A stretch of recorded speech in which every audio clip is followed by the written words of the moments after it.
Hi, this is Becky, and I'm with Highway. Hi, Highway.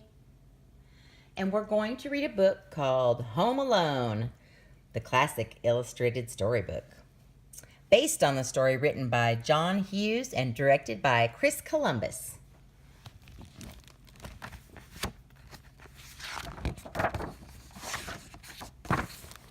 'Twas 3 nights before Christmas, and the McAllister family was getting ready to leave for vacation.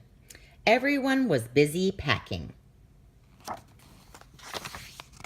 Everyone except Kevin, who was busy getting into trouble. "Go straight to bed," his mother demanded. "That's enough trouble for one day." Lying in bed, Kevin could hear voices and laughter coming from downstairs. Everyone was having fun without him. "I hope I never see my family again," Kevin whispered. "I wish I was home alone." The next morning, the house was very, very quiet. No one was shouting. No one was telling Kevin to hurry up and eat his breakfast. No one was home. Finally, Kevin realized what had happened. "I made my family disappear."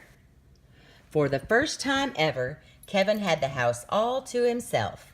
He raced up and down the halls. He jumped on all the beds. He ate a giant ice cream sundae for breakfast.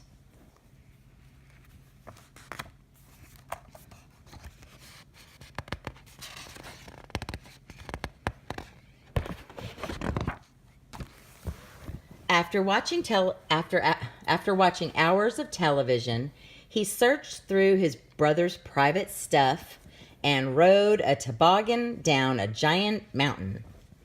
Ah! He even tried his father's aftershave lotion. This was not a good idea. It stings.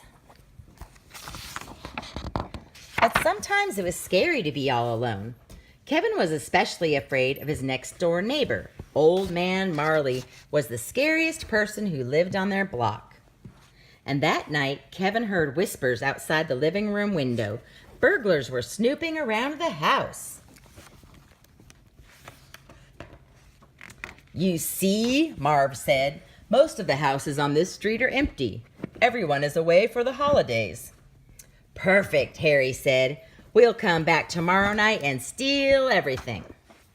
Kevin was so scared, he dialed 911, but the telephone didn't work. The wires had been damaged in a snowstorm. After hiding under his parents' bed for a long time, Kevin decided that he was being silly. Only a wimp would be hiding, and I can't be a wimp. I'm the grown-up of this house, and I need to act like one. The next day was Christmas Eve, and Kevin had plenty of grown-up work to do. He walked to the grocery store and bought food. He put his clothes in the washing machine. He decorated a Christmas tree. And he hung Christmas stockings for his parents and brothers and sisters. "I miss you guys," he whispered. "I wish you would come back." Kevin's family always went to church on Christmas Eve, so that's what Kevin did too. After the service ended, he saw his scary next-door neighbor, Old Man Marley, sitting nearby.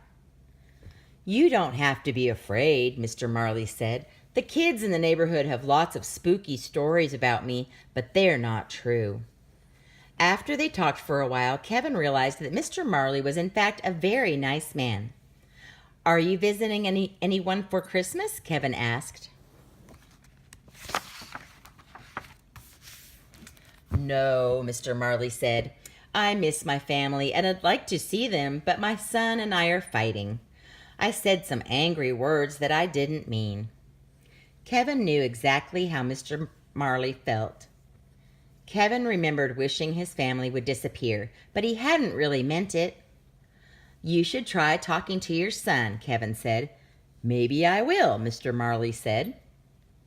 When Kevin left the church, it was already dark. The burglars would be coming soon. He ran all the way home. Kevin made a plan that was full of booby traps.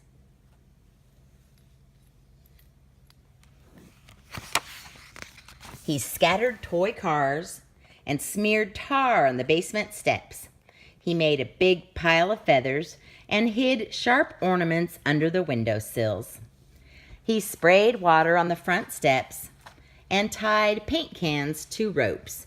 He stretched a tripwire through the hallway and built an escape route to his treehouse.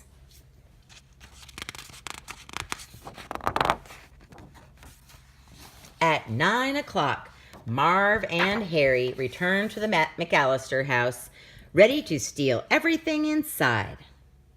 They didn't know that Kevin had sprayed water all over the steps or that the water had frozen into slick, slippery ice.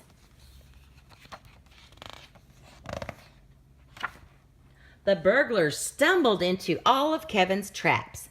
Yuck! Yow! Wah! Ew!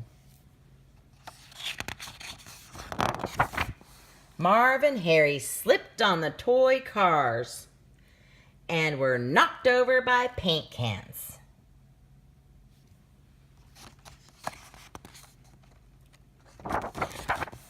Kevin escaped through his bedroom window and ran next door to his neighbor's house.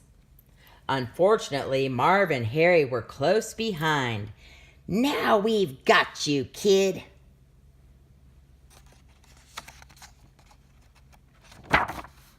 Mr. Marley arrived just in time. Whack, whack! He bonked the burglars with his snow shovel and called the police. Then he brought Kevin home. That night, Kevin left a note for Santa Claus along with some milk and cookies. He couldn't wait for Christmas morning. Dear Santa, I don't need any presents. Just bring back my family. Love, Kevin McAllister.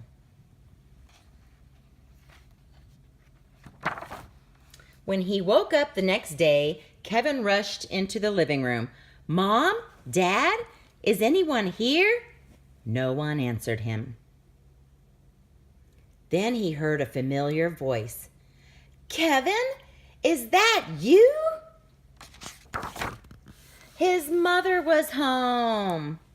I missed you so much, he said, giving her a giant hug. I missed you too, she said. Where are the others? Kevin asked. The front door flew open, and there they were. His father, his brothers and sisters, everybody was home at last. Are you okay? His father asked. I'm just happy you're all back, Kevin said. Merry Christmas. The end. Thanks, Highway. Night, night, Highway.